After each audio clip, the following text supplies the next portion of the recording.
Hi everyone, it's Sherry and I'm here with a Craftin Desert Divas video entitled Working with Digital Images.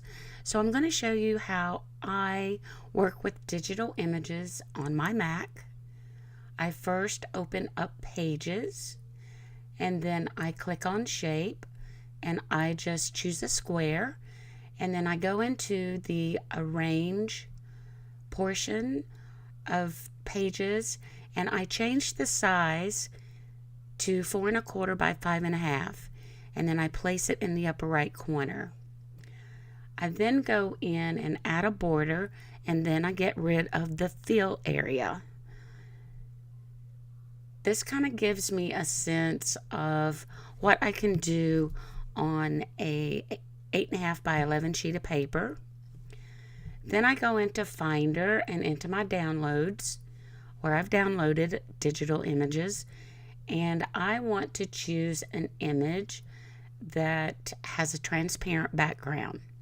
And so that would be an image that has the extension .png.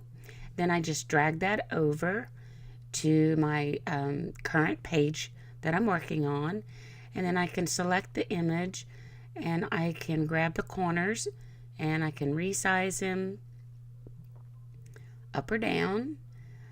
I can then go back into Arrange and I can play with him some more.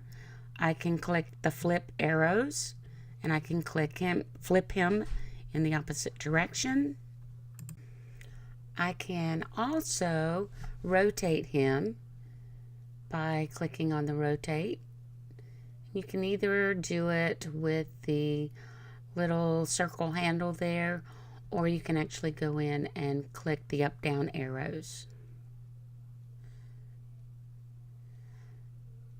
So now I'm going to combine another image with this little guy. I'm going back into a Finder and I'm going to grab another PNG image, the little spaceship here. I'm going to resize this image, and then I'm going to move the image up with the original. Going to fiddle with it a little bit, maybe make it a little smaller, move it around just where I want it. Maybe make him a little larger. And while I have the spaceship chosen, I can then go back over to the side and I can click on backward. That will send the spaceship behind the little guy. Now if I go back into Finder and I go into the same folder, you will see there are JPEG images as well. So if I pull in the JPEG image of the little space guy, size him, and delete the previous, and move the JPEG image up, you can see there that some of the little guy gets cut off. So that's why it's so important to pick those PNG files so that you have a transparent background and you can combine images. So now that you have your image the way you want it, or you have an entire page of images, you want to go in and you want to delete that initial box that we started with. This for me was just a placement. So now we are going to send this image to the printer, and we're going to choose a printer based on how we intend to color the image.